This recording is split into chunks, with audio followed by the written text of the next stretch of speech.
Buenas tardes. Empezamos con la segunda sesión del curso de otoño. En esta tarde de lunes, que bueno, vamos a empezar de una manera extraordinaria con la escritora y profesora María Rosal, que nos acompaña en esta tarde. Es una alegría que aceptase la invitación, que sé que además está metida en pleno proceso de cátedra y bueno, era complicado y ha hecho el hueco para venir a acompañarnos esta tarde. Empiezo presentándola. Ella, como decía, es escritora y profesora titular de la Universidad de Córdoba, acreditada para cátedra y en proceso ya inminente, en el Departamento de Ciencias del Lenguaje y en el área de Didáctica de la Lengua y la Literatura. Ha sido directora de Igualdad en la Universidad de Córdoba y directora de la Cátedra Leonor de Guzmán entre el 2015 y el 2022. Sus líneas de investigación se centran en la poesía contemporánea, los estudios de género y la literatura infantil y juvenil. Coordina además la Red Internacional de Universidades Lectoras de la Universidad de Córdoba, Es académica correspondiente de la Real Academia de Córdoba y académica de la Academia de las Buenas Letras de Granada. Tiene 26 libros de poesía publicados, entre ellos voy a citar algunos: Carmín Rojo Sangre, de 2015, que fue Premio de Poesía José Hierro; Otra vez Bartleby, de 2003, Premio Cáceres, Patrimonio de la Humanidad y Premio Andalucía de la Crítica en 2004, y su última publicación de poesía, Geometría de la Sombra, es un libro bilingüe traducido por Piero Cerrato y Daniel Echerrato, profesor que nos acompaña hoy aquí en la sala, y ha sido Premio Ciudad de Sassari en Italia. Con prólogo, además, de Mercedes Arriaga, efectivamente, que acompaña el texto. Además de, pues, como digo, hasta 26 libros de poesía. Entre sus ensayos puedo destacar Poética de la sumisión, Malos tratos y respuestas femeninas en la copla, Hablar, leer y escribir, el descubrimiento de las palabras y la educación lingüística y literaria, Violencia simbólica en las formas de cultura popular, aspectos léxico-semánticos de los chistes sexistas, ¿Qué cantan los poetas de ahora?, o Poesía y poética de las escritoras españolas actuales, 1970-2005.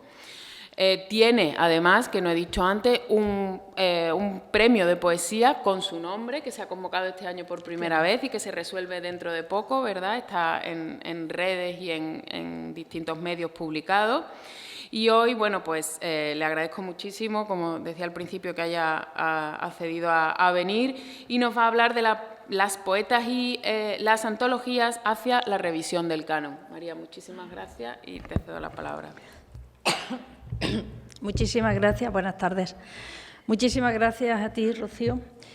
Y bueno, buenas tardes, gracias por acompañarnos y muchas gracias. Reitero mi agradecimiento a la profesora Rojas Marcos por invitarme, porque además es que no nos conocíamos, nos hemos encontrado ahora y siempre pues tiene mucho más mérito que te inviten personas a las que no conoces y con las que no has compartido, porque eso te facilita que abramos nuevos caminos, nuevas redes para profundizar en nuestras investigaciones y en nuestras redes de intercambio, de investigación y de creación. Yo me siento muy a gusto aquí, en este espacio, en esta aula, en esta mesa. Me siento muy a gusto, además de por la compañía, pues porque tengo mucha relación con la Universidad de Sevilla. Ahí están mis compañeros, el profesor Daniel Echerrato y mis compañeros con los que he compartido muchos momentos. Aquí he podido estar en tribunales de tesis, de plazas, en fin. También he dirigido tesis en esta universidad, codirigido con la profesora Mercedes Arriaga. Y entonces, pues para mí, venir a la Universidad de Sevilla es como estar en casa, ¿no? Por tanto, siento muy a gusto. Claro, yo tengo ahora que hablar de manera académica de un tema que es un tema, no voy a decir serio, pero sí, un tema que puede llevarnos a debate, ¿no? Es decir, ¿dónde están las poetas? ¿Dónde están las poetas en las antologías? Y lo que yo planteo es de qué manera tenemos que seguir pensando en que el canon, esa palabreja del canon, hay que seguir revisándola. Entonces, yo voy a hablar de eso, voy a poner ejemplos, voy a hablar de algunos libros que he publicado en esa dirección, porque esa es una de mis líneas de investigación. Yo llevo, y os voy a hablar un poco de por qué llegué yo aquí primero, ¿no? Yo llevo toda la vida, desde que yo me recuerdo, escribiendo poesía. Para mí, la literatura ha sido, como si dijéramos, un camino en mi vida central. Tan central como puede ser la pareja, los hijos, la familia. Ya sabemos que la familia y los hijos son más importantes que el trabajo, por supuesto, porque si no tenemos los afectos bien equilibrados no estamos bien, ¿no? Pero sí ha tenido mucha importancia, muchísimas. Tanta, ya os digo, como que ha sido una de las, digamos, patas sobre las que se ha sentado mi forma de entender la vida, la literatura. Y dentro de la literatura, pues también, cómo no, la poesía. Yo he escrito poesía desde niña, desde siempre que yo me recuerdo, escribía poesía. Al principio escribía canciones y las cantaba. Mal, ahora no cantaría nada, por supuesto. Pero cuando era niña sí, yo me inventaba una canción y la cantaba delante del espejo. Y el libro de texto, si tenía algún poema, pues yo cogía ese poema y lo reproducía cambiándole palabras. Y ya había hecho una variación de aquel poema que podía ser pues, de Juan Ramón Jiménez, de Lorca, en fin, de aquellos poetas que sí estaban en los libros de texto. Yo solo recuerdo haber visto fugazmente a Rosalía de Castro, solo lo recuerdo. Pero es que luego yo estudié Filosofía y Letras, dentro de ella la rama de Filología Hispánica, y yo no recuerdo haber visto a las escritoras tampoco en la universidad. Luego no las vimos en la escuela, no las vimos en el instituto, no las vimos en la universidad. ¿Y qué es lo que nos queda? Pues lo que nos queda es, como escritoras comprometidas, tratar de hacer visibles a las escritoras. En ese sentido, yo llevo muchos años trabajando con el profesor Daniel Echerrato y con Juan y con los compañeros con Wilson, con los compañeros que están aquí, pues con Mercedes Arriaga, bajo el liderazgo de Mercedes Arriaga, llevo como 20 años trabajando, tratando de rescatar las voces de las poetas a través de varios proyectos de investigación. Entonces, esa ha sido pues la vida que me ha llevado a mí a la literatura, mi propia afición como lectora, que me lleva a la escritura, y luego la escritura me lleva a la investigación, por una labor de justicia poética, que pudiéramos decir, ¿no? O sea, ¿dónde están las escritoras, las poetas, las narradoras, quizás un poco más visibles, tampoco mucho? En fin, ustedes saben de sobra que la generación del 27, pues, en la foto no están las mujeres, y también conocen perfectamente que Gloria Fuertes tampoco estaba en ningún canon. Cuando hablamos de canon, estamos hablando de esa relación de poetas que sí están reconocidas, para decirlo de manera muy sencilla, ¿no? Gloria Fuertes tampoco estaba. A mí Gloria Fuertes, yo he hecho varias investigaciones sobre ella, las tengo publicadas. Gloria Fuertes me parece una de las grandes, sin duda, de las grandes. Pero quizás ese prejuicio que todavía tenemos contra la literatura, y digo contra la literatura infantil, ha hecho que su obra no sea reconocida como se merece. Cuando llegó en 2016 su centenario, pues ahí todo el mundo empezó a hablar de Gloria Fuertes. Ahora parece que otra vez nos hemos olvidado. Bueno, los centenarios son para eso, ¿no? Para acordarnos y olvidarlo después. Pero las investigaciones que se hicieron están ahí. Yo he leído mucho a Gloria Fuertes, pero tuve que descubrirla cuando ya había terminado mi carrera en la universidad. Y recuerdo a un poeta que ya es mayor, no, este hombre ya no vivía en Madrid, y recuerdo una conversación que yo no tenía mucha confianza con él, pero en fin, estábamos hablando de poesía y hablábamos de aquellos poetas que nos hubieran podido influir, y en un momento dado yo mencioné a Gloria Fuertes y la despreció absolutamente. Y aquello yo lo sufrí como una herida, ¿no? Porque, claro, él solo hablaba, no voy a decir el nombre, ya no viene a cuento, pero él solo hablaba de poetas importantes. Y yo, entre los poetas importantes, mencioné a Gloria Fuertes. Entonces, antes de pasar a la cuestión más académica, pues quería hacer esta introducción, ¿no? Mirad, en mi casa no había libros, ninguno. Y no había libros pues porque, bueno, pues yo soy de un pueblo de Córdoba, mi pueblo se llama Fernán Núñez, un pueblo rural, como los pueblos de la campiña de Córdoba. Mi padre sí sabía escribir un poco, pero mi madre no sabía escribir ni leer. Entonces, tener libros en la casa no era precisamente una cuestión de necesidad. Sin embargo, yo leía en la biblioteca de mi pueblo, en la escuela, los libros que me prestaban, y me gustaba mucho leer. Y os voy a leer un poema que yo escribí no hace tanto, y en este poema yo retrato mi adolescencia. Yo siempre digo que no soy una escritora autobiográfica, aunque siempre tienden a pensar que cuando escribimos los poetas somos autobiográficos siempre, porque parece que la poesía es el género de la autobiografía. Y yo, sin embargo, creo que la poesía también es un género de ficción. Yo escribo poesía y escribo ficción en la poesía.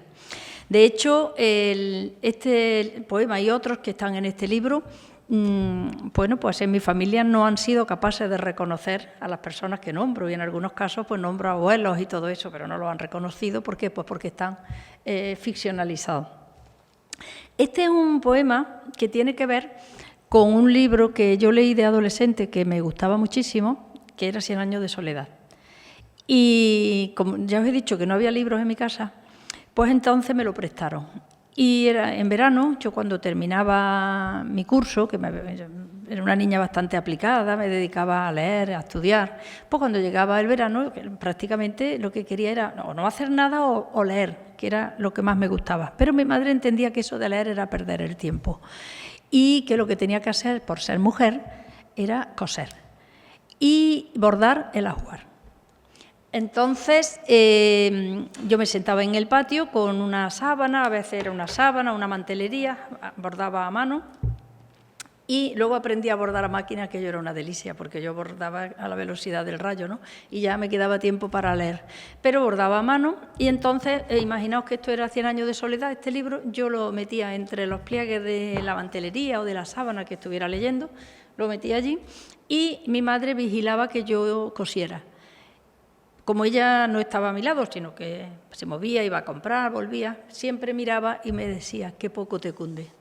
Ese qué poco te cunde venía a significar, hija mía, vas a ser una mujer que no vas a ser una mujer de provecho.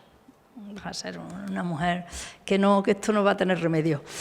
Y cuando ella no me veía, pues yo sacaba 100 años de soledad y seguía leyéndolo porque fue un libro que yo no pude dejar de leer hasta que lo terminé. Aparte que me lo habían prestado y lo tenía que devolver.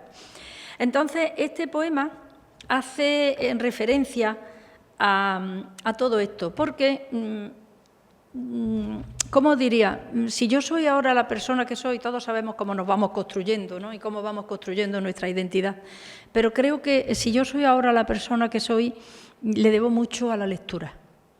Le debo mucho a la escritura y le debo mucho a los buenos libros y también, como no, a profesores, maestros, maestras que se han cruzado en mi camino y que me han facilitado libros y caminos para andar, ¿no? Bueno, os voy a leer el poema. Se titula Mujeres. En el verano, mi madre me apuntaba a clases de costura.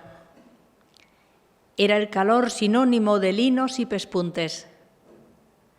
Cosía en una silla que heredé de mi abuela y perseguía el cum laude en mujer de provecho. Una silla de Enea a la que habían cortado las patas y las alas. Vainicas y bodoques eran nuestro horizonte. Mientras la carne abría un sendero de espuma, el corazón alerta contra el muro. Yo bordé el ajuar como mandaban la Santa Madre Iglesia, mi Santísima Madre y mis santas vecinas. Entonces yo también era santa. Yo bordé el ajuar, aquellas sábanas, la anunciada promesa de que un día en ellas se entregaría mi cuerpo. Sábanas con calados y bordados sutiles, listas para archivar en el cajón de la memoria. Los pliegues de la tela ocultaban 100 años de soledad y allí me abandonaba cuando no podían verme. Úrsula Iguarán se sentaba a mi lado a tejer su mortaja y hasta me corrigió algunas cadenetas. «Nunca voy a morirme», me decía, y me guiñaba un ojo arrugado y oscuro. Mientras tanto, Rebeca vagaba por el patio. Desconsuelo y nostalgia asediaban la parra como una culpa antigua. Un rastro de saliva recorría la cal de las paredes y agostaba las flores. Yo bordaba y cosía, hasta que me elevaba con remedios la bella y con mis bellas sábanas sobre el triste tejado de Uralita. Ese triste tejado de Uralita era el horizonte al que podía aspirar como adolescente rural en los años 70. Ese era mi horizonte. Y ese horizonte yo pude, modificarlo un poco, al menos, gracias a la lectura, ¿no? Vaya por ahí mi homenaje. Y ahora vamos a trabajar, ¿no? Os voy a... Bueno, luego si me sobra tiempo leo otro poema. Entonces, como os decía, ¿cuándo empiezo yo a darme cuenta, no a darme cuenta, a tomar conciencia de que las mujeres escritoras no están en los libros? Pues tuve que terminar la carrera y ser profesora. Y cuando ya tuve que dedicarme a enseñar a otras personas, es cuando empiezo a darme cuenta de que en los libros de texto las mujeres no estamos. Ya sé que sí estamos, un poco, pero no en el mismo porcentaje que los varones. Por tanto, ahora os lo voy a explicar con datos, pero el primer libro que yo publiqué, que fue ya un estudio serio y profundo sobre esa cuestión, es este libro que se tituló Con voz propia, que se publicó aquí en Sevilla, en la editorial Renacimiento, y en el que yo ya hago un análisis de las antologías y de los libros de texto. Porque yo llegué a la conclusión, y ahora lo demostraré con datos, de que las personas que escriben los libros de texto, estoy hablando de educación secundaria o de bachillerato, lógicamente tienen que documentarse. Y la documentación fundamental, en el caso de la poesía, la obtienen de las antologías que se están publicando en esos años y que se han publicado en los años anteriores. Por tanto, la conclusión es muy sencilla. Las mujeres que no aparecen en las antologías no aparecen en los libros de texto. Pero es que hay otra perversión añadida. Aunque ahora os lo iré explicando, pero quiero adelantar esto. Hay otra perversión añadida y es la siguiente. Yo eso lo he hecho contando, con números y con datos, para que nadie me pueda decir, bueno, estás haciendo un estudio que es subjetivo, que te lo imaginas. No, yo es que he contado. Y esos números están aquí publicados en una medida pequeña, porque este libro se publica en 2006, por tanto lo tuve que acabar en 2005, pero es que este libro se publica en 2023.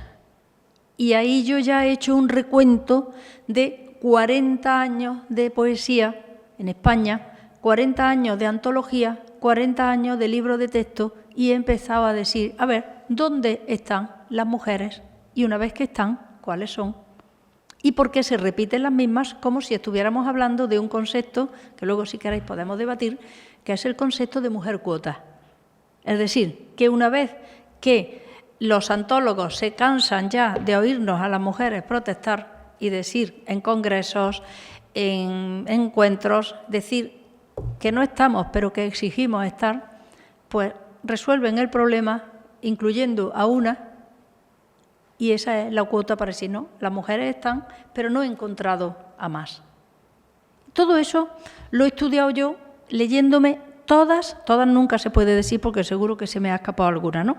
Pero mi vocación era todas, que tengan un perfil nacional, es decir, no la que se ha escrito en un pueblo, no de un grupo poético, sino antologías que tengan que ver, que tengan una intención de recopilación nacional y me he leído no solamente la antología contando dónde están las mujeres poetas que aparecen, sino que, sobre todo, he insistido mucho en la lectura de los prólogos, anteprólogos y epílogos, porque yo ahí en todos esos he ido buscando lo que se llama, entre comillas, la razón antológica, que eso está todo desarrollado en este libro.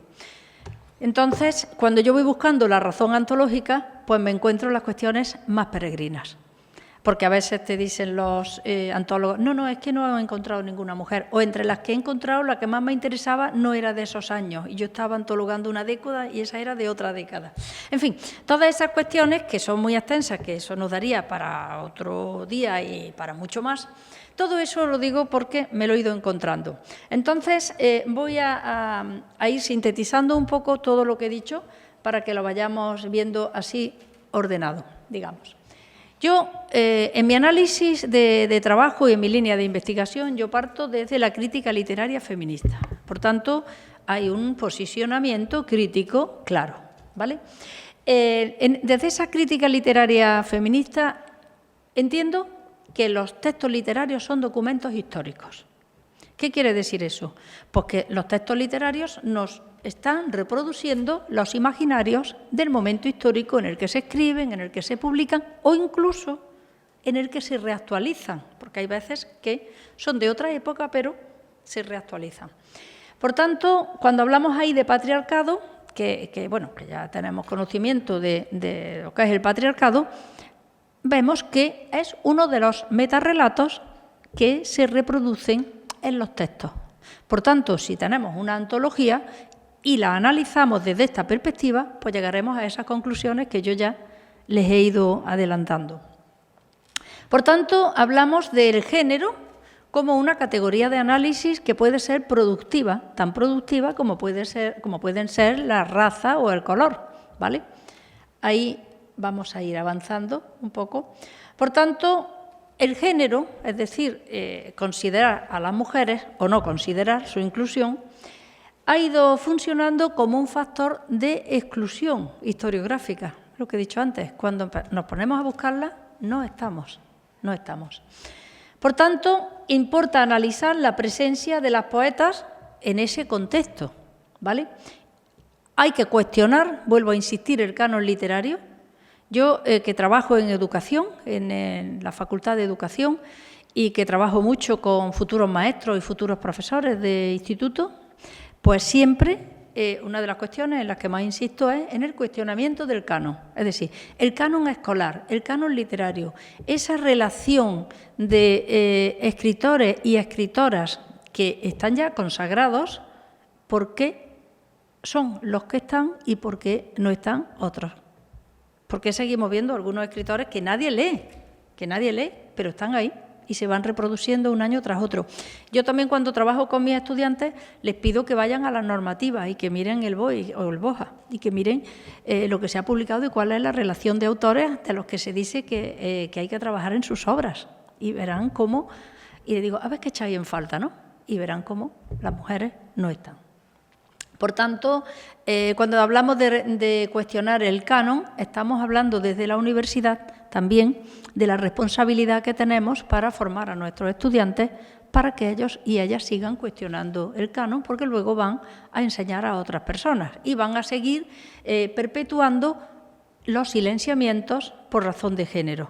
Lo que se ha llamado también el centro y los márgenes. Decía una poeta, Noni Venegas, decía también que sí, que las mujeres estamos ganando premios, sí, pero los grandes premios, los que nos hacen entrar en las academias, premios nacionales, los premios más reconocidos, si los miramos, y eso se ve fácilmente en Internet, hay un porcentaje mínimo de mujeres, me estoy centrando en la poesía, pero podemos hablar también de narrativa, hay un porcentaje mínimo de mujeres frente a los hombres. ¿Por qué? Bueno, ¿dónde estamos ahora mismo? Históricamente se ha cuestionado el valor artístico de las obras de las mujeres. Históricamente se ha cuestionado. Han tenido menos difusión y menos atención crítica. ¿Por qué? Pues porque se ha contemplado a las mujeres de una manera esencialista. No se las ha contemplado en su contexto histórico, sino por el hecho de ser mujeres, bueno, pues son menos inteligentes, tienen menos formación, conocen menos y, además, yo recuerdo a finales del siglo XIX algunos comentarios que decían las mujeres, las de los suspirillos rimados, ¿no?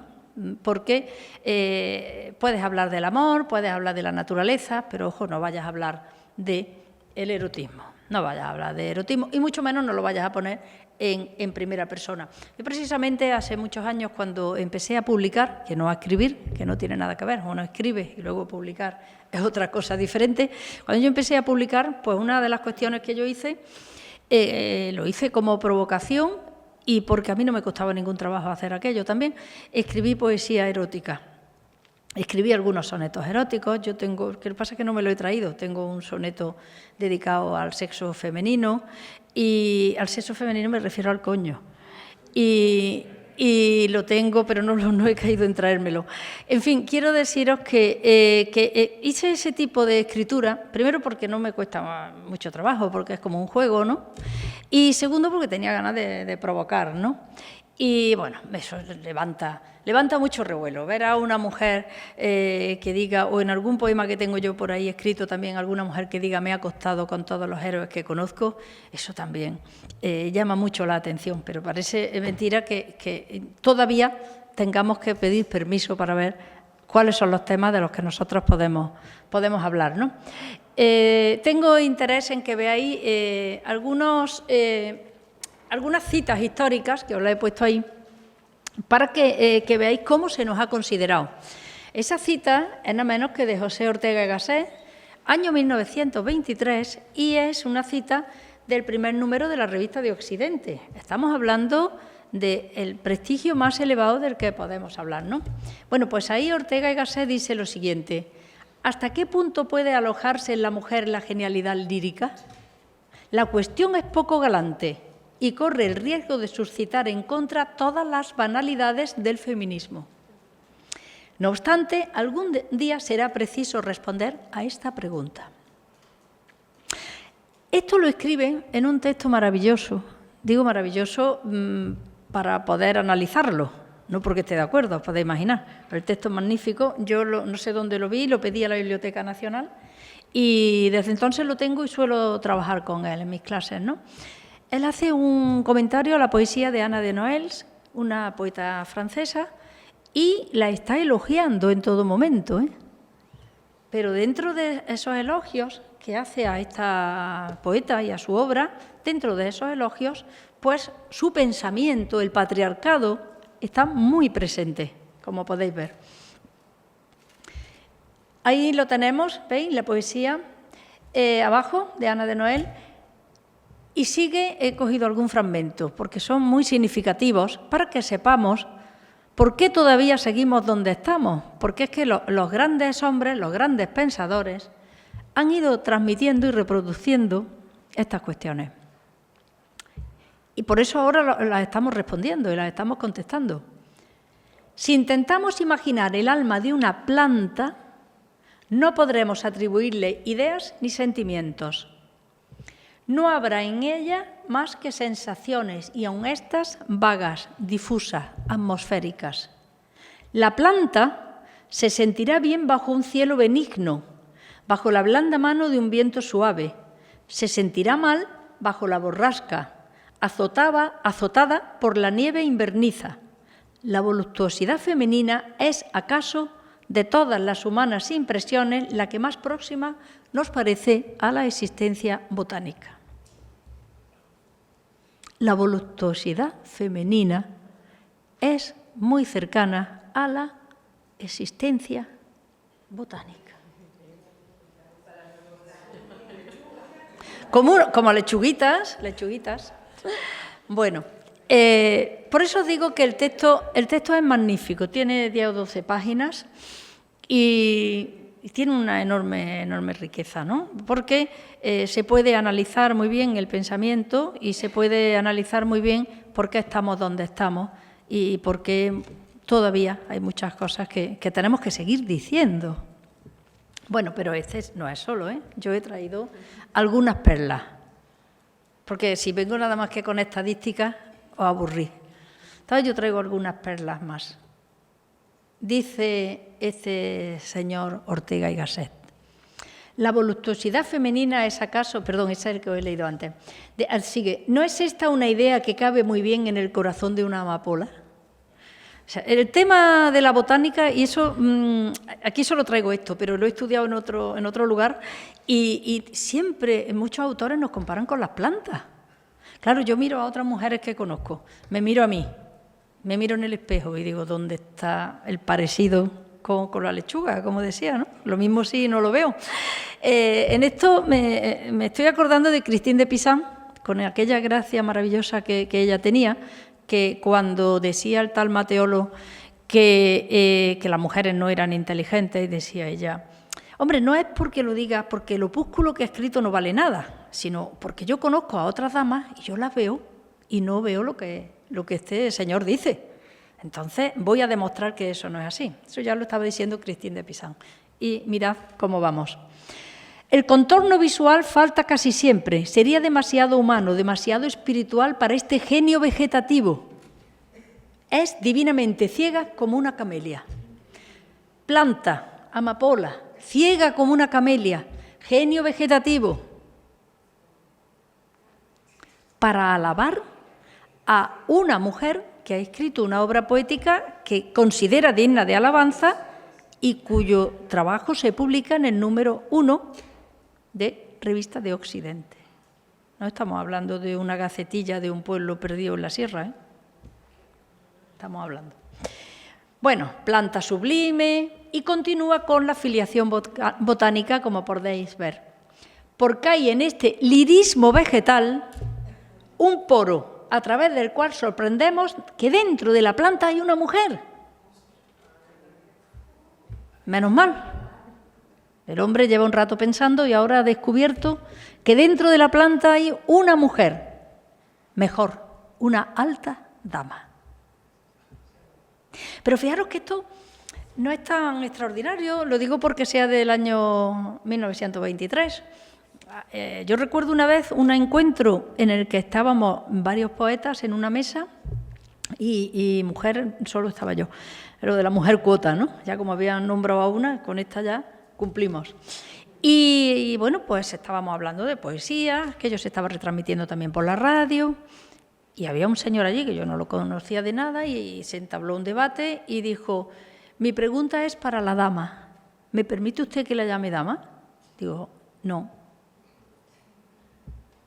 Siguió aquello, que yo sí, no, pero ¿esto qué es? ¿Estamos en qué siglo estamos, no? Pues eso no hace tanto.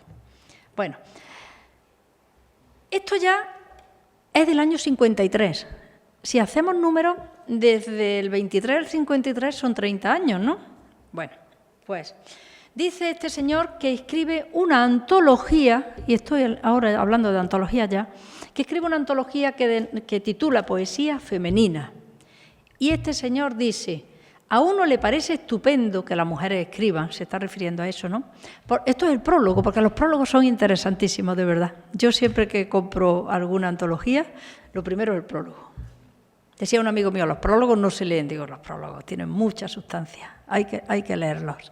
Por tanto, este es el prólogo de un señor que se permite realizar una antología en la que aparezcan las poetas que él quiere decir, pues existen, están aquí. A uno esto le parece bien, dice él. El hecho de que las mujeres escriban, pues le parece estupendo. ¿Por qué? Porque a la mujer, a este señor, le parece muy simpática. Le parece muy simpático y agradable que las mujeres escriban. Eso es una razón antológica. Las razones que yo he buscado para escribir este libro. Eso es una razón antológica como otra cualquiera. Podemos criticarla, pero es la razón para él. Bien, y dice, y la otra razón, porque es magnífico comprobar que en nuestra patria siguen empeñándose las mujeres, empeñándose, las mujeres en demostrar al mundo que se puede armonizar, ¿vale? La honorable melodía de las pantuflas, el deseo de tener un hijo, zurcir los calcetines al marido y escribir poesía.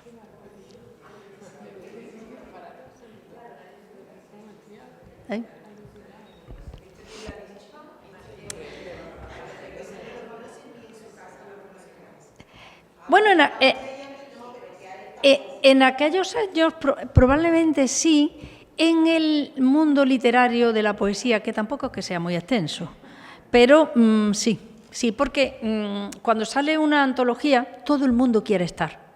Yo recuerdo a final de los 90, que yo escribía poesía en los 80 y en los 90, pero sobre todo en los 90 yo ya estaba publicando mucho.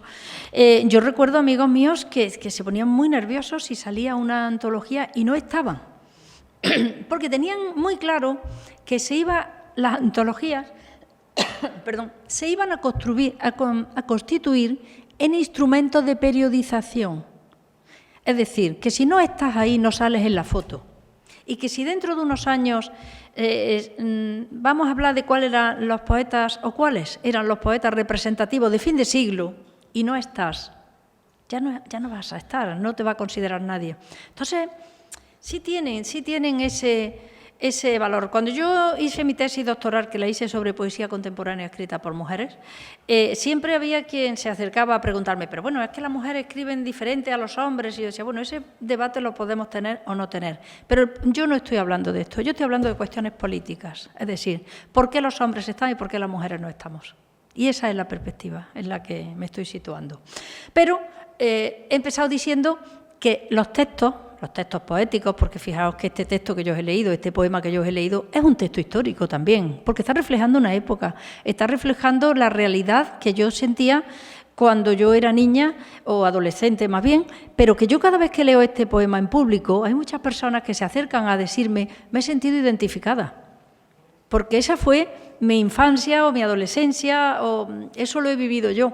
Por tanto, cuando hablamos de que los textos sean poemas o estas antologías o estos fragmentos de los prólogos de los que os estoy hablando, son textos históricos, es lo que he dicho al principio, porque están representando un modo de pensar de una época en la que el patriarcado se manifiesta de manera clarísima. Esa es la cuestión. Bueno, si pensáis que esto es lo más bárbaro, no. Hay algunos más por ahí. Bueno, esa fue mi tesis que yo escribí sobre poesía y poética en las escritoras españolas actuales, donde yo realicé un análisis extensísimo de un corpus de poemas, que por cierto, si tenéis ganas y tiempo y os apetece, está entera en Internet, que la podéis leer sin ningún problema, ahí está todo. Pero yo ahí me planteaba si las poetas y los poetas acceden a los mismos cauces de publicación. Me interesaba mucho analizar, como lo que os estoy diciendo, si yo me encontraba, y eso lo estuve buscando con lupa y lo he seguido buscando, si me encontraba manifestaciones misóginas como estas que hemos leído, eso, que abundan, pues eso también lo trabajé, y si los hombres y las mujeres, que ya lo he dicho antes, aparecen representados de la misma manera en ese canon, que ya he dicho que no. Para no alargarme demasiado, no voy a leer eso, porque lo tenéis delante, pero sí quiero que sepáis que esas son algunas de las respuestas que me dieron las escritoras y que están recogidas con todo detalle en mi tesis y también en otro libro, no me acuerdo si esta parte estaba publicada, en otro libro que publicó aquí Mercedes Arriaga hace años, en 2007, había una parte de esto también publicado. Bueno, pues esas son las respuestas que me daban las escritoras cuando yo les hice una serie de entrevistas y de encuestas, y ahí pues estaban diciendo que las mujeres seguían siendo invisibles, estamos hablando de finales del siglo XX, principios del siglo XXI, que todavía los poetas se sentían que seguían estando en los márgenes, falta de apoyo de editoriales, de críticos, bueno, y cuando otras editoriales se ponen a apoyar a las mujeres, siempre hay quien sale y dice, no, eso es un gueto, ahí no queremos estar o no queremos que estén. En fin, ahí lo tenéis. Bueno, también se habla de envidia. El tema de las envidias lo ha definido muy bien Noni Venegas en algunos de los artículos que yo le leí y también lo tengo yo por ahí. Vamos a ver, no es que las mujeres tengamos más envidia entre nosotras que los hombres, que siempre desde el patriarcado se dice que somos más envidiosas, que nos damos más codazos entre nosotras, que yo he recibido algún codazo, de verdad, pero codazo físico, ¿eh? Yo estaba una vez en Como Poética, que no iban a hacer una foto, y cuando ya aquí me estaban dando un codazo en los riñones, que ya me di la vuelta, le dije, por favor, ponte delante. me voy a poner detrás, porque por lo menos no saldré en la foto, pero no saldré herida. Entonces, es cierto que codazos hay, pero entre los hombres igual. ¿Por qué hay más codazos entre nosotras? No porque seamos más malas, no. Es porque el pastel que tenemos que repartir es más pequeño. Ellos tienen más redes que nosotras y nosotras tenemos menos pastel y por eso parece que hay más conflictos. Pero no es porque seamos más perversas ni más brujas, porque eso es otra vez el pensamiento patriarcal que está ahí y tenemos que ir desmontando todos estos mitos. Ya digo, yo he recibido codazos en los riñones de mujeres y de hombres también. En fin, en fotos me refiero, no todos los días, ¿no? A veces cuando te ponen una foto es mucho peligro, ¿eh? Porque cuando hay una foto así de un grupo de poetas, no ves ahí el movimiento, ¿eh? Yo que siempre estoy charlando despistada, pues llego y me pongo la última. Bueno, este libro del que os he hablado, y ahí lo que he hecho es poner algunas de las antologías que se han publicado en esos años, desde el año 85 hasta el año 2006, ¿no? No sé cómo voy de tiempo. Voy bien. ¿Cuánto llevo? No sé. Vale, perfecto, que no quiero cansaros tampoco. Bueno, eso, como podéis imaginar, pues es una relación de antologías que yo he investigado, que he trabajado sobre ellas, y ahí la tenéis, ¿no? Voy a ver si tengo algún fragmento más. Bueno, y luego, esto que lo he puesto ahí para que veáis el índice, es el índice ya de este libro, y yo digo, voy a... un momentito, a ver si puedo volver hacia atrás, aquí. ¿Veis? Entonces, yo ahí he recopilado una serie de antologías, están todas recopiladas aquí, todas, si tenéis interés, ahí las podéis ver, porque esto sería muy largo. Pero, y luego aquí, yo ya lo que he hecho es, pues, hablar de todas las antologías por décadas. Ahí tenemos la década de los 80, la década de los 90, la primera década del siglo XXI, y en todos hago lo mismo. Antologías anteriores al boom, la escena literaria y la poesía. Entonces, en todos voy analizando las antologías que se han publicado. Sigo con la segunda década del siglo XXI. También dedico un capítulo al laberinto de Internet, que luego, si queréis, podemos hablar un poco también, si me da tiempo, un pelín. Y finalizo con los libros de texto. Y la conclusión es que las poetas que aparecen en los libros de texto son las mismas que aparecen en las antologías. Todas.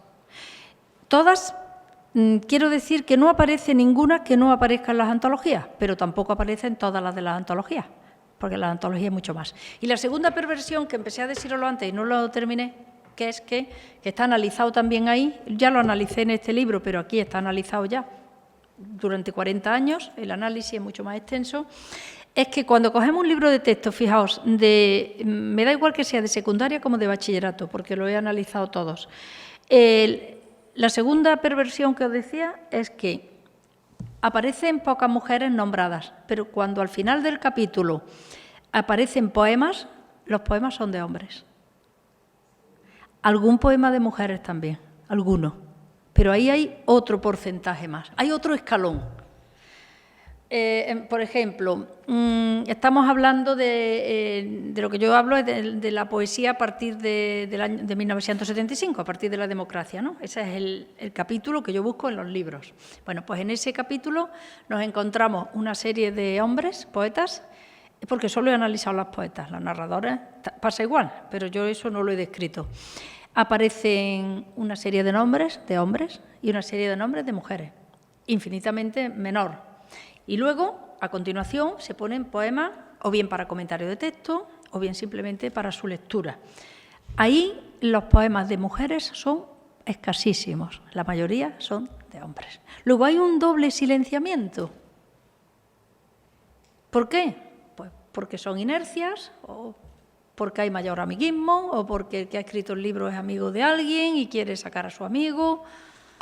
Bueno, pues no sé, todo eso está ahí, lo explican en la razón antológica, lo explican en los prólogos. Ahí, esto es un resumen de lo que aparece en este libro, ¿no? La antología de poesía escrita por mujeres desde los años 80 hasta el 2020, como he cogido por décadas. Antes de esta, tuvimos en los años 70, bueno, en los años 70 no teníamos ninguna, pero en las antologías que se hicieron aparecía una sola mujer, Ana María Moch. Y además, las críticas que le hacía es que, bueno, era bien poquita cosa, pero era amiga del antólogo. Eso es lo que nos encontramos. Todo eso lo tengo documentado, páginas y libros y todo documentado. Bueno, para no extenderme demasiado, como resumen, antología de poesía escrita por mujeres. En los años 80, ahí tenéis una serie de antologías y al lado he puesto el número de las poetas antologadas, ¿vale? Como curiosidad, aquí, ¿por qué hay aquí tantas? Pues hay muchas porque ahí se han ido, no a la década de los 80, se han ido desde principios de siglo. Entonces, claro, el campo es mucho mayor, el tiempo es mayor. Pero ahora no me voy a detener en esos detalles. Sí quiero que veáis, pues en los 90, una serie de antologías y ahí tenéis al lado las poetas que aparecen antologadas. Primera década del siglo XXI, lo mismo, antología, y aquí continúan. ¿Veis? Poetas antologadas, van aumentando, van aumentando.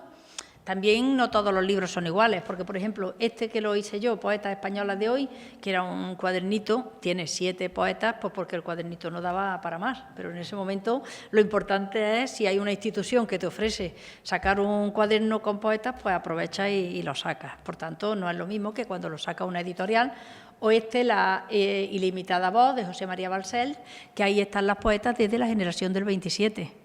No es lo mismo que este que hice yo, en el que simplemente estoy sacando las poetas de aquel momento, ¿vale? Y luego, aquí, más. Por ejemplo, con voz propia, pues yo ahí sí saqué 69 poetas en esa antología que es esta, que os he enseñado antes, ¿no? Porque, claro, cuando ya te vas a hacer un trabajo serio, profundo, y lo publica una editorial, pues tú puedes tirar de mayor espacio. Segunda década del siglo XXI, para no aburriros con cifras, ¿no? Ahí tenéis también, pero sí os la muestro para que veáis que es un estudio riguroso y que no es simplemente una aproximación ni una opinión, que está basado en una serie de datos, ¿no? Aquí, ahí seguimos con más, y esta sería la conclusión, digamos, el resumen, ¿no? Fijaos, antologías consultadas en los años 70, ahí he puesto antologías generales, no solamente de mujeres, sino de todos, y ahí tenéis los poetas incluidos, las mujeres. Fijaros, en los años 70 un 1,25, aunque mi estudio es de los 80 para acá, pero incluí los 70 también para ver la referencia. Bien, ahí tenemos que en los 80 en las mujeres el estudio ha aumentado ya un 13%, un poco más. Aquí tenemos ya un 15%, aquí tenemos otro 15%, un poquito más, un poquito más. Está claro que la gráfica va ascendiendo, eso está claro. Pero si nos paramos a pensar, esto llega hasta 2020 y en 2020 estamos hablando de un 32, ni siquiera llega a un 33, a un 32%. O sea que, aunque hemos avanzado, no estamos ni en el 50% de presencia de mujeres en las antologías. Por tanto, eso está ahí. Y yo tenía muchas ganas de demostrarlo, ¿no? Porque hablamos mucho, bueno, opinamos, debatimos y siempre acaban diciéndonos, no, si estáis, pero es que os empeñáis. No, mire usted, no estamos y nos empeñamos. Empeñarnos sí nos empeñamos, claro. Con voz propia del que ya os he hablado, ya me salto esto porque ya os he hablado, pero sí que me paro ahí para que veáis un fragmento de la introducción de las diosas blancas. Las diosas blancas es una antología importante que yo creo que con muy buen olfato comercial publica la editorial Hiperión en el año 1985, porque es que entonces no había antología, bueno, la de Carmen Conde de los años 50 y en la que luego se vuelve a reeditar en los 70, pero no teníamos esa obra que diera cuenta de la joven poesía escrita por mujeres. Y eso es lo que escribe Ramón Buenaventura, lo publica la editorial Hiperión y luego, años después, Noni Venegas va a publicar Ellas tienen la palabra, que a mí me parece que es la antología más profunda, más seria y más rigurosa que se ha hecho hasta ahora sobre la poesía contemporánea escrita por mujeres, porque tiene un prólogo que es absolutamente un estudio muy serio sobre la poesía desde esta perspectiva del patriarcado, tal y como venimos comentando. Mirad lo que dice Ramón Buenaventura en un prólogo a una obra en la que está reuniendo a 22 poetas jóvenes. Dice cosas como la siguiente: no voy a negar lo siguiente, que había una notable diferencia de calidad a favor de los hombres. Yo no me he encontrado, cuando he analizado las antologías generales quiero decir, en las que aparecen solo los hombres, porque en el momento que hacemos antologías de mujeres ya se llaman parciales, porque le ponen el nombre de parciales, no porque estamos de acuerdo, pero ya empiezan, no, esas son femeninas, feministas, parciales. Bueno, pues en esas antologías en las que solamente hay hombres, yo no me he encontrado a nadie que cuestione por escrito el valor de esos poemas. En las copas sí, no escribe nada, pero es amigo del que ha hecho la antología, claro, eso sí. Pero por escrito poner en duda los que están aquí, no me lo he encontrado. Sin embargo, con las mujeres sí. Había una notable diferencia de calidad a favor de los hombres, pero no de 1 a 100. Supongo que este argumento es suficiente para justificar, la negrita es mía, para justificar una antología de poesía escrita por mujeres. ¿Por qué hay que justificar una antología de poesía escrita por mujeres si se están escribiendo antologías en las que solamente escriben hombres y no se justifica? ¿Por qué? Claro, no es por la calidad. Bueno, en fin, no tienen la misma calidad, pero algo saben. ¿Sabéis cómo se llama eso? Paternalismo. Se llama paternalismo. El propio antólogo escribe al año siguiente un artículo furibundo en el que se defiende de todos los que le han acusado. Y ese artículo es todavía más agresivo que este. Y dice, me han acusado de paternalismo. Y bueno, tengo ahí algún fragmento que os lo leo. Ahora, fijaos, es la mía una actitud sexual ante el arte, que entiendo como seducción. Y yo me pregunto, ¿eso lo hubiera dicho si ahí en esa antología hubiera 22 chicos? La pregunta mía es retórica, claro. Y dice, hago esta antología de poemas escritos por mujeres porque me apetece levantar un censo de amores posibles. Amores posibles. ¿Eso qué significa? ¿Que te gustan las mujeres? Estupendo. ¿Eso qué significa? ¿Que quieres que las mujeres te deban un favor? No lo sé. Pero yo me lo pregunto, ¿no? Amores posibles, o sea, que tú tienes un posible amor con ellas, que sientes hacia ellas, aunque ellas te odien, eso da igual. O que estás esperando que ellas sientan amor por ti, o gratitud, o te deban un favor. Eso no lo he encontrado yo en otras antologías. Esta antología puede leerse como una especie de texto religioso. La sacralización de las mujeres también. Nos meten como plantas, la botánica. Amores posibles, del erotismo nada, los suspirillos rimados, del erotismo nada porque nosotras no sentimos nada, eso hay que imaginarlo. Y luego, la sacralización y el paternalismo. Hay que leerlo como una especie de texto religioso, que avanza en misterio y liturgia según decrece la edad del autor. O sea que cuanto más jovencitas, mayor placer para este antólogo que está aquí. Recomiendo para su lectura devoción y humildad. En fin, ya estamos hablando del año 85. Fijaros que he empezado en el año 23, que no me he ido al siglo XIX, que también, pero hoy no tocaba el siglo XIX. ¿Vale? Bueno, en fin, yo cuando me leo esto, fijaros que la primera vez que yo leí esta antología, simplemente leí los poemas, porque iba buscando a ver qué era lo que se escribía. O sea, si esto... Es que uno parte de cierta ingenuidad y yo creo que esa ingenuidad lectora tenemos que tener mucho cuidado porque es peligrosa, ¿no? Entonces nos creemos las cosas que están publicadas y dice, bueno, pues si estas son las poetas jóvenes, que son lo mejor que hay ahora mismo en este país, pues yo voy a leerlo a ver qué aprendo. Esa fue la primera lectura que yo hice de esa novela de esa antología cuando yo era muy jovencita. Después, cuando una ya empieza a pensar de otra manera y cuando estás aplicando criterios ya de crítica literaria, empiezas a ver otras cuestiones. Por tanto, aquí tenemos sacralización, paternalismo y luego, aquí en la revista Litoral, como he dicho, al año siguiente, este hombre que recibió muchísimas críticas, pues se cabreó. Y en esa revista Litoral, en la que se publica una enorme antología de poesía escrita por mujeres, también desde finales del siglo XIX y también desde la generación del 27, ya os digo que es muy extensa la antología, pues él incluye ahí un capítulo en el que dice cosas como estas. Se han acercado a decirme cosas como te habrás puesto ciego de ligar, o avísame si te falta o si te sobra alguna. Yo solamente quiero de verdad que penséis si eso se dice a los varones. ¿Os imagináis un varón o una mujer haciendo una antología así? Porque yo he hecho antologías y yo conozco a otras mujeres que han hecho antologías y no hemos hecho esas cosas, ¿no? Ellos son los que dan la impresión de sufrir testicularmente por no haber sido los autores y gozadores de la antología. En fin, es un lenguaje festivo, es un lenguaje equívoco, es un lenguaje parasexual, es un lenguaje que linda con la parodia, es un lenguaje que linda con la ironía, pero es un lenguaje profundamente patriarcal. Venirme con nombre de compañeras de pupitre o de adoración nocturna o de manitas en los cines o musas de pequeñas mafias es tan estúpido, sigue la frase.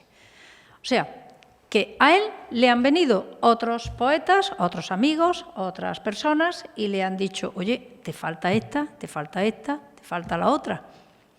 Pero claro, no es que el argumento es que te falten esas poetas porque son unas poetas magníficas o porque están haciendo una poesía profundamente contemporánea o porque están aportando algo nuevo, algo que hasta ahora no habíamos oído, tanto en el fondo como en la forma, tanto en el modo de expresar como en el modo de contar la vida. No.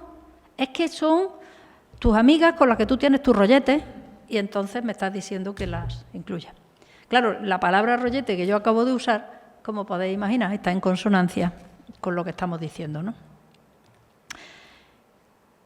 El trato con las diosas, porque esa es otra, se titula Las diosas blancas. Ahí tenemos lo que decía antes, la sacralización. El trato con las diosas me fue duro.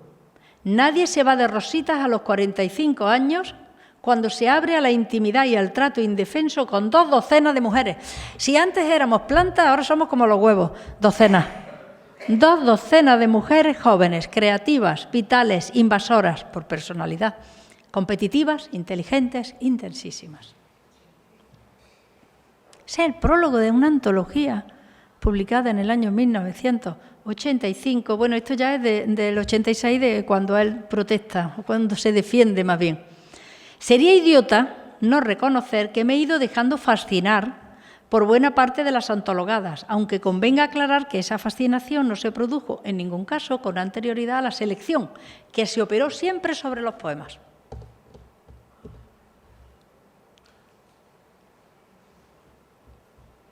En fin, yo no voy a decir lo que estoy pensando. Pero, en fin, se ve que estamos pensando lo mismo.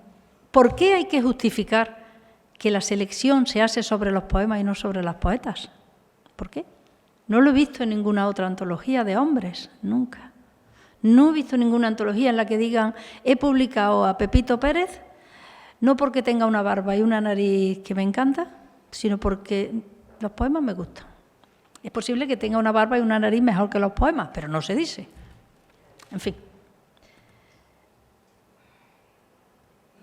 Este ya es, en esa misma revista, fijaos cómo ahí hay un tratamiento ya serio del tema. Esto está hecho por los antólogos de esa revista de la que os he hablado, Litoral, ¿no? La revista de Málaga, Litoral Literario. Y dicen ellos, todas estas autoras, aunque presentan una parte de las tendencias, tienen en común casi la pertinaz ausencia de las antologías. Ellos sí están poniendo el dedo en la llaga. ¿En qué coinciden estas poetas? En que no están. Por eso nosotros hacemos, esa es su razón antológica. Nosotros estamos haciendo esta antología para hacer visibles lo que después de estudiar hemos visto que no es visible. Por tanto, incluso en el mismo número, en el mismo libro, fijaos que hay 2 planteamientos completamente diferentes, ¿no?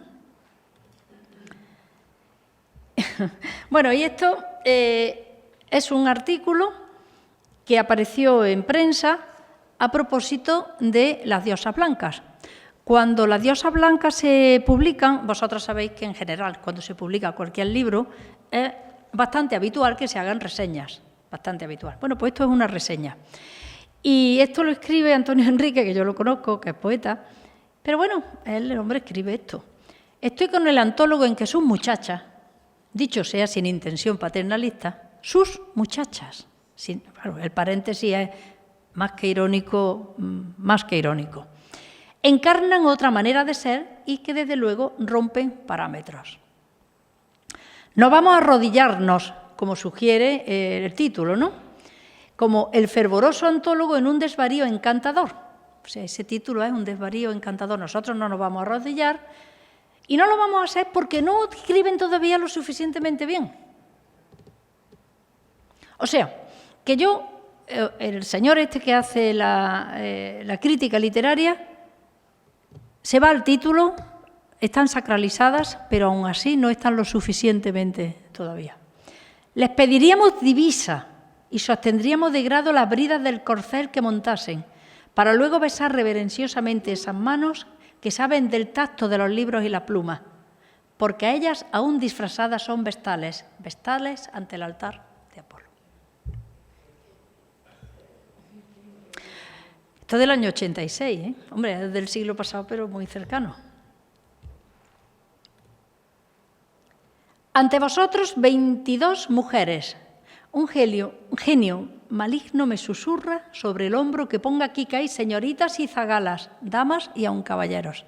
Fijaros que está atacando directamente a la identidad sexual de las poetas, que tampoco lo he visto yo en tantos poetas que tienen la identidad sexual que le da la realísima gana, como debe tener todo el mundo, la que quiera y la que desee y sea feliz. Bueno, pues ahí está criticando la identidad sexual de algunas de las poetas incluidas.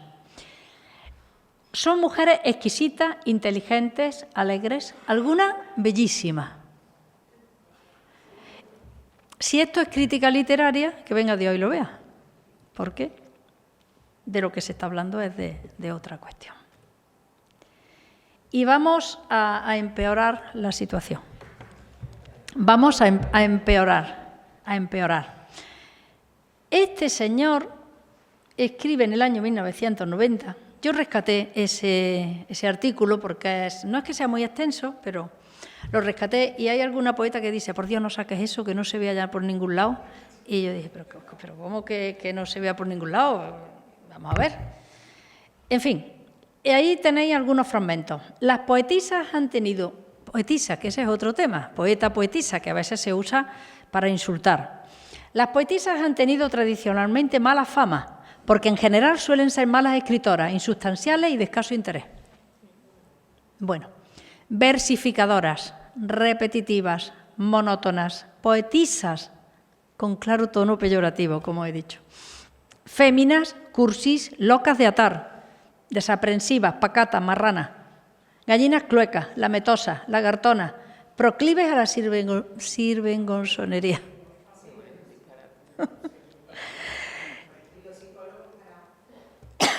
Lo mejor, este hombre ya supongo que no estará vivo porque era muy mayor entonces, era poeta.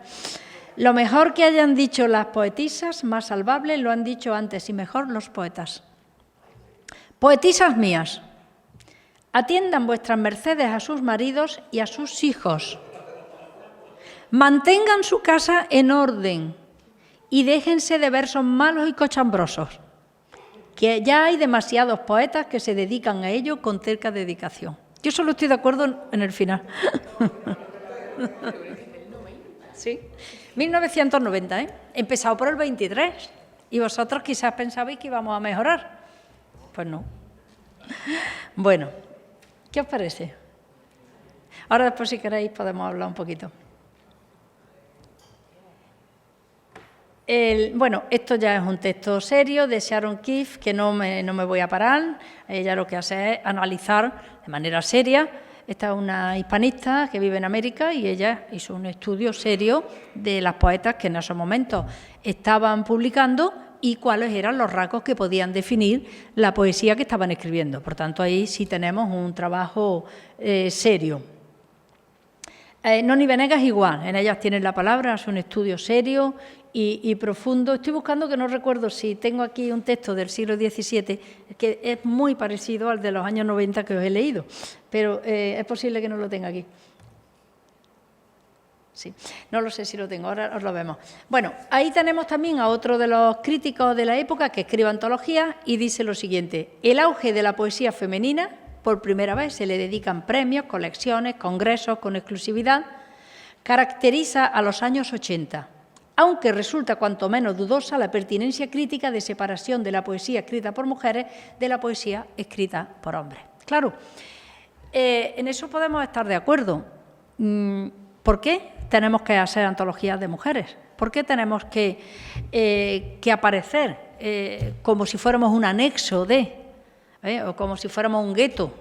Claro que sí, yo no quiero eso tampoco. Nosotros lo que queremos es estar en las mismas antologías, hombres y mujeres. Y que pueda, en una antología, perfectamente puedan aparecer más hombres que mujeres, pero que en otra antología puedan aparecer más mujeres que hombres, que haya un equilibrio. Eso, pero que sistemáticamente las mujeres poetas no aparezcan en las antologías, como habéis visto los datos estadísticos, aunque no me he parado mucho, pero habéis visto que están ahí, que sistemáticamente no aparezcan, pues esa es la denuncia. Entonces, el antólogo no lo está entendiendo. No estamos diciendo que tengamos que formar guetos, lo que estamos diciendo es que estamos denunciando que no estamos incluidas. Bueno, no me paro en esto, que es ya más largo, más pesado. Ahí tenemos, para que veáis cómo se han celebrado una serie de encuentros en los que las mujeres, yo he participado en algunos de ellos, por eso hablo en plural, en los que las mujeres hemos estado reivindicando todas estas cuestiones que os hemos dicho. Fijaros que desde el año 96, yo en el año 96 no estuve, en el 97 sí estuve ya, y luego ya sí he estado participando en los encuentros y hemos estado denunciando. En algunos no he estado, en todos no he estado, porque, entre otras cosas, porque tenía que trabajar, no podía ir a todos los encuentros. Bueno, de esto ya os he hablado. Aunque aquí no me voy a parar, pero sí os diré que hice una encuesta, que fueron entrevistas, una serie de entrevistas y de encuestas a muchísimas poetas cuando hice mi tesis doctoral, y que bastantes años después cogí otra vez las mismas preguntas y las envié a poetas jóvenes para ver si había cambios, y poquísimos cambios. Aquí tenemos algunos ejemplos de las poetas jóvenes. Yo lo tengo publicado, yo creo que está en internet, que lo podéis leer. La poesía en los tiempos del blog, jóvenes poetas españolas. Sí, está en internet seguro, entero, la podéis leer en Sociocriticism, porque eso está ahí. Y entonces, pues, lo que decían algunas poetas, ¿no? Que la democratización de la red facilita el acceso libre a la publicación, más que en ningún otro momento histórico, y que las poetas ya no necesitan tanto padrinazgo ni tanto madrinazgo, ¿no? Para construye una página web, te construye un blog y puedes publicar. Pero, sin embargo, fijaros, ahora mismo con todo el auge de Internet, lo digo para enlazar con lo que dicen las poetas, con todo el auge de Internet, cualquier persona que quiera publicar puede hacerlo. Se organiza un blog, un Facebook, donde le dé la gana, Instagram. De hecho, gran parte de la poesía joven la tenemos en Instagram. Sin embargo, incluso estos poetas jóvenes que tienen tantos seguidores en Instagram, en el momento que pueden, publican en papel. Luego, la publicación en papel no ha perdido el prestigio. Ahí estamos, ¿no? Por tanto, es verdad que ahora las mujeres poetas, si no están incluidas o no estamos en una antología, podemos publicarnos, autopublicarnos, pero es que no es eso lo que queremos. Queremos estar en los sitios de prestigio, queremos estar en el centro y dejar los márgenes. Esa sería como la conclusión. Voy a ver si tengo aquí. Bueno, algunas de las respuestas de estas poetas me decían que habían sufrido pues cuestiones propias del campo literario, como las siguientes, ¿no? Miserias literarias, rencillas, nada poética, que nunca han faltado, mucho ego inflado, poca calidad y poetas devorando a poetas. En fin. Y luego, pues también hablaba de creación de grupos acérrimos que no experimentarán más allá de un género, grupos de autores, en fin, clanes. Habla también de clanes, como todavía las mujeres poetas seguían teniendo unas dificultades similares. Y luego ya finalizo con esto, por si queréis ahora podemos hablar, o si no, pues leo un poema y terminamos. Y esto también, otro artículo que yo publiqué, donde me entretuve en ver los titulares, cómo se nombraba la poesía más joven en los titulares, ¿no? El paraíso de los nuevos poetas, 50 kilos de adolescencia, la poesía estalla en las redes, y luego este curioso, Irene X, Internet la ama y las poetas la odian, así es el fenómeno, ¿no? Y la poeta que más vende, que la tendríamos aquí, Irene X, y quería yo, ahí. Y entonces, pues, también estaba, otra de las cuestiones que yo preguntaba a las poetas era si la imagen, se estaba explotando en las redes también una imagen sexista de las mujeres. Pero yo creo que esto nos daría para otra charla, pero ahí, entre las preguntas que yo hice a las poetas en esa entrevista, que ya digo que está publicado en Internet, vuelven a aparecer los estereotipos de género ligados a las poetas. Las imágenes de ellas están más desnudas que las de los chicos, se enseña más piel, se enseña más cuerpo y muchas veces incluso una imagen como de mujer fatal para llamar la atención, ¿no? Bueno, pues muchas gracias.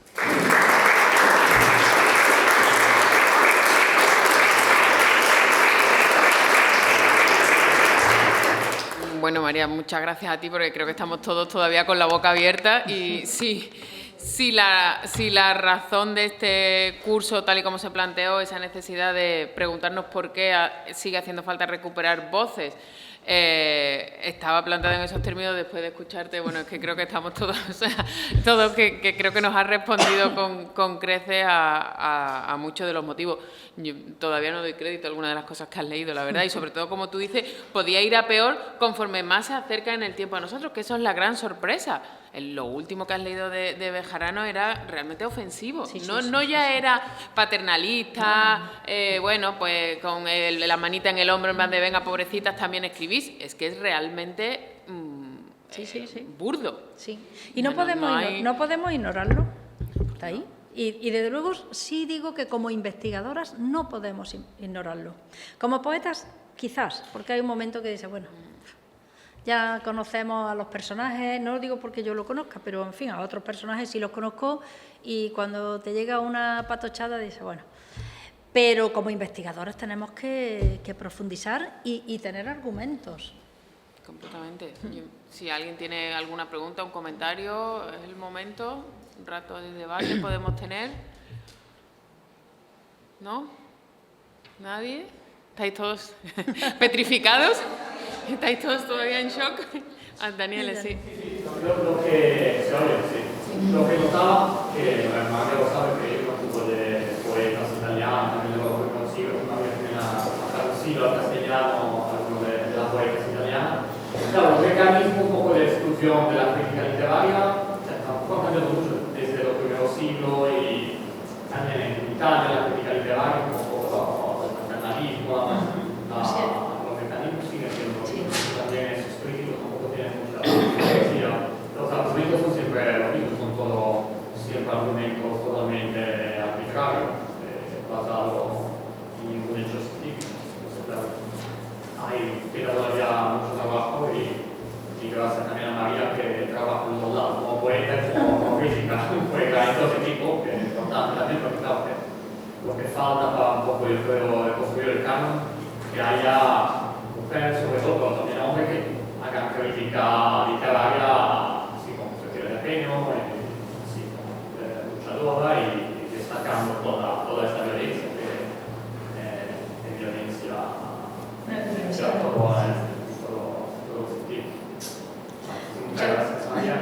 Muchas gracias. Muchas gracias, Dani. No, gracias, sí, estoy completamente de acuerdo. Estamos siempre trabajando en esa línea de investigación. Perdón. Quería preguntar si hay, en cuanto a agradecer la exposición que me ha parecido genial y muy valiente por tu parte, hay que decirlo, pero quería preguntarte si habría también, en cuanto a la crítica literaria, hay mujeres que se dediquen en la parte de la investigación a hacer crítica literaria, porque todos los críticos, supongo que los editores, todos los los hilos de las publicaciones de la poesía, de la antología, son hombres, supuestamente, ¿no? Pero en cuanto a las críticas, ¿hay alguna mujer que levante la voz y que pueda hacer una crítica literaria de una antología o la hay? Naturalmente que sí. Esa es una de las cuestiones que en los encuentros que os he puesto ahí así de manera fugaz, que no me paro a explicarlo, era una de las cuestiones centrales también. La crítica literaria es importante, muy importante, y es muy importante que haya mujeres críticas literarias que estén exponiendo, contando, explicando lo que tenemos y, por supuesto, no solo denunciando, sino incluyendo. Que no es solo denunciar, es incluir y hacer un trabajo proactivo. Críticas literarias, la antología ya tiene la palabra, Noni Venegas, ahí fantásticamente bien. Ese prólogo es un prólogo de crítica literaria muy serio, muy profundo y que nos puede dar una panorámica muy interesante. Otras personas que están trabajando en la crítica literaria periodística y desde luego las que estamos trabajando también desde la academia, pues la profesora Remedios Sánchez en la Universidad de Granada está trabajando en crítica literaria. Yo misma estoy trabajando en crítica literaria también. Formamos parte de la Asociación de Escritores y Críticos Literarios de Andalucía y desde ahí trabajamos en crítica literaria. Y luego desde las universidades, pues con Mercedes Arriaga, con Daniele, con los compañeros que están aquí, estamos trabajando muchísimas profesoras en crítica literaria con otras universidades, en proyectos, y estamos trabajando muchísimo. Por tanto, hay ya muchas obras publicadas y podéis ver que ya se están poniendo de relieve muchas mujeres. El año pasado, por ejemplo, en el proyecto que dirigen Daniele y Mercedes Arriaga, Andaluzas Ocultas, ahí, por ejemplo, he sacado yo a la luz pues toda la correspondencia que mantuvo Elena Martín Vivaldi con el poeta Jorge Guillén, que era una correspondencia que estaba en la Fundación Jorge Guillén, por una parte, y por otra parte en la Biblioteca Nacional, que son cartas muy interesantes en el sentido que nos muestran cómo era el campo literario de los años en los que ellos vivieron y se comunicaron, intercambiaron esa correspondencia. Pues de eso me ocupé yo, por ejemplo, el año pasado, que no he caído en traerlo, pero que también salió y que está publicado y que está al alcance de cualquier persona, ¿no? O sea que sí estamos trabajando muy profundamente y con proyectos financiados gracias a los cuales podemos sacar nuestras publicaciones.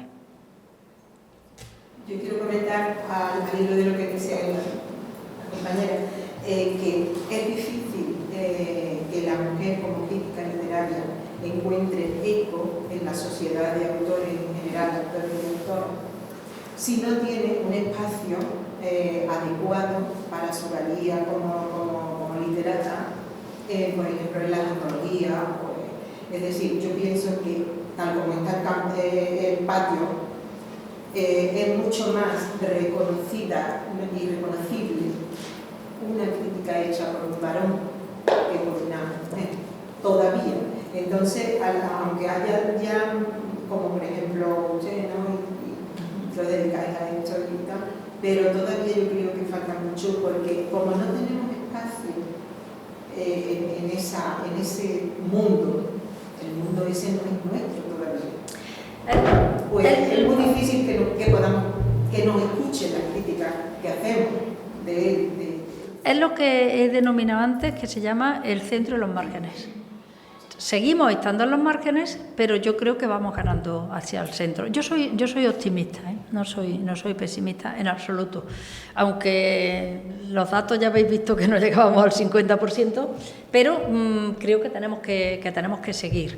Claro, luego vemos los grandes suplementos literarios y empezamos a mirar y a lo mejor hay más firmas masculinas que femeninas, hay más hombres que están, pero ya hay muchas mujeres también.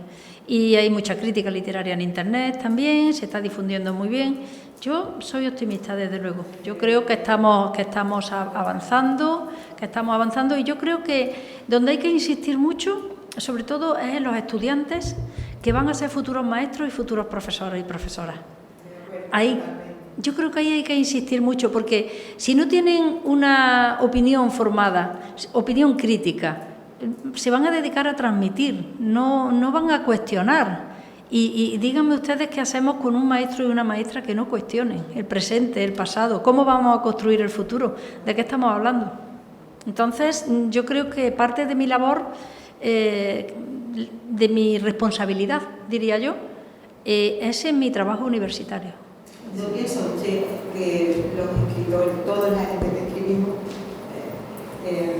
unos más y otros menos, depende de la responsabilidad, tenemos la responsabilidad de transmitir esa emoción, esa sensación, esa capacidad de escribir las cosas que pensamos o imaginamos también a los niños?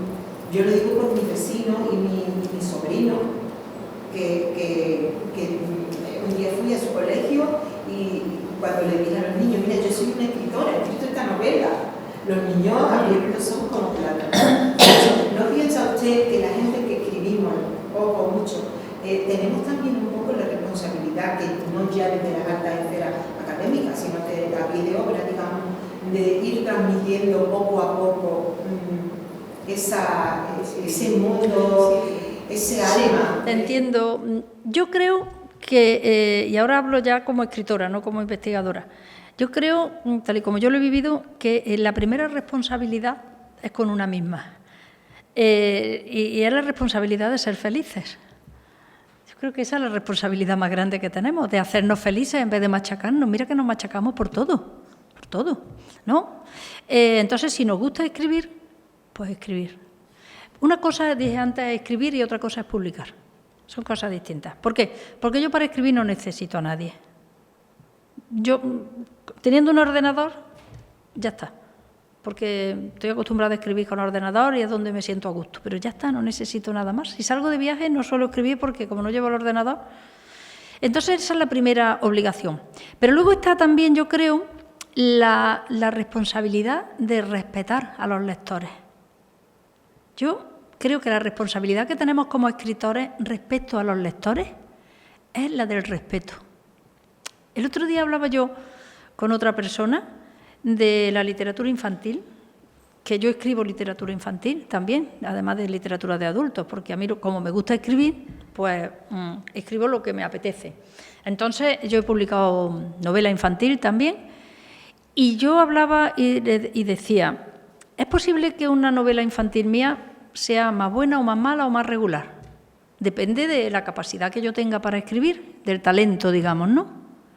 Pero lo que sí te puedo asegurar, le decía yo a esta persona, es que yo en esa novela he puesto lo mejor de mí. Que yo en esa novela que yo no he escrito una novela para niños con lo que me sobra de escribir para los adultos. Tampoco puedo decir que he puesto mayor empeño en la de niños porque, y esto sí que lo creo, hay que estar muy de acuerdo en lo que se publica para que los niños y las niñas sean lectores, para que sean lectores. Muy de acuerdo, quiero decir, en fomentar la lectura, el deseo de leer. Pero yo creo que un escritor o una escritora tiene la responsabilidad de respetar a sus lectores, de respetarlos. Esto es lo que yo he escrito, esto es lo mejor que yo sé hacer, y ahora, si no es mejor, es porque ya no hay más. Si no tengo más talento, pues ya no hay más. ¿Qué vamos a hacer? Cada uno. Pero eso del talento también se aumenta. Se aumenta porque no es una cosa que se quede ahí quieta, ¿no? Son competencias que le llamamos talento, que parece que queda mejor, pero al final son competencias. Son competencias que vamos adquiriendo, ¿no? Entonces, yo creo que un escritor tiene que respetarse a sí mismo y respetar a los lectores. ¿Y qué entiendo por respetarse a sí misma? No mentirse, no censurarse. Escribir lo que quieras escribir. Ni porque esté de moda, ni porque no esté de moda, ni porque... No, escribo porque quiero, porque lo deseo, porque me hace feliz. Y si además quiero publicarlo, un respeto para mis lectores. Más o menos, ¿no? Más o menos así. Yo no lo hubiera dicho, por supuesto que no. Cada una lo decimos desde nuestra experiencia, desde nuestra experiencia. A vosotras, gracias. ¿Nadie más? ¿Nada? Terminamos entonces. Bueno, pues de nuevo, María, muchísimas gracias. Ha sido realmente interesante y te lo agradecemos todos, de verdad, que hayas hecho además el esfuerzo de venir sabiendo en el lío en el que estás. Muchísimas gracias. Muchísimas gracias, Rocío, bueno, y muchísimas gracias a vosotras y a vosotros, porque para mí ha sido un placer. La verdad es que poder hablar y como os veo, y hay esa conexión, pues así es muy fácil hablar. A mí me gusta siempre hablar y que no tenga un foco aquí que me impida ver a la gente, ¿no? Por eso cuando hablas en otros lugares que te ponen foco, no. Hay que hablar así, incluso sin mesa, ¿no? Cerca, que sepamos que es muy importante leer. Ya empecé diciendo eso con el poema. Gracias a la lectura yo pude tener una vida. Gracias.